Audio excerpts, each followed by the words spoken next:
নমস্কার বন্ধুরা, রাধে রাধে। তো আজকে আমরা তুলসী কাষ্ঠের প্রদীপ বানিয়ে দেখাবো। এখানে আমার তুলসী কাষ্ঠ রয়েছে, কর্পূর, ঘি আর তুলো, এই কয়েকটা জিনিসই লাগবে। তো আজকে চলো, কার্তিক মাস চলছে, তোমাদের সবাইকে দেখিয়ে দিই কীভাবে আজকে আমি তুলসী কাষ্ঠের প্রদীপ বানাই।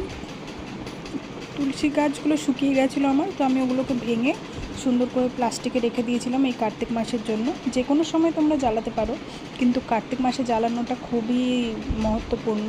তো দেখো, এরকম লম্বা আমি কয়েকটা ডান্ডি ভেঙে নিয়েছি। এতটা লম্বা লম্বা করে রাখতে হবে, কারণ ধরতে হয় পেছনের দিকে আর সামনের দিকে তুলো লাগাতে হয়, তার জন্য একটু লম্বা লম্বা করে কাটবে। একটা মোটা আমি দেখতে পেয়েছি, মোটা দেখে একটা ডান্ডি, তো সেটাকে ভেঙে আবার নিয়ে নিলাম। এবার চলো তোমাদেরকে আমি দেখিয়ে দিই।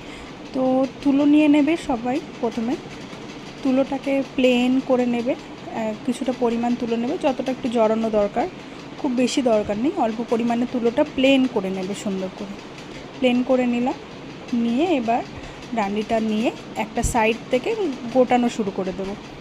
সাইড দিয়ে সুন্দর করে গোটাতে থাকবো। সুন্দর করে গুটিয়ে যতটা পরিমাণ এক্সট্রা থাকবে সেটা আমি বাদ দিয়ে দেবো। এবার এটাকে যেন সুন্দরভাবে পেঁচিয়ে নেবে, যাতে খুলে না যায়, কারণ ভালো করে না পেঁচালে যখন ঘিয়ে দেবো তখন সেটা খুলে যাওয়ার ভয় থাকে। তাই জন্য এটা সুন্দর করে পেঁচিয়ে নিলাম। একটু দেখা যাচ্ছে তো, এটাকে আর একটু ভালো করে পেঁচিয়ে নিচ্ছি। পেঁচিয়ে নেওয়ার পর এবার আমি এটাকে ঘিয়ে ডোবাবো।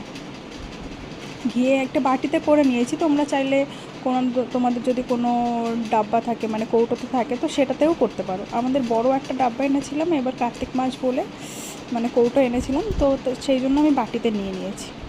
এবার এটাকে ভালো করে চারপাশে সব জায়গায় ভালো করে ঘিটাকে লাগিয়ে নেওয়ার পর এবার কর্পূরটা গুঁড়ো করে নিয়ে তারপর এর ওপরে ছড়িয়ে দিতে হবে সুন্দর করে। খুব বেশি দরকার নেই, যতটা পরিমাণ চারদিকে একটু ছড়িয়ে দিলেই হবে, কারণ কর্পূর আর ঘি এই দুটোই দরকার। তোমরা যদি মাটির প্রদীপও দাও তাতেও তোমরা কর্পূর গুঁড়ো দেবে। নমস্কার।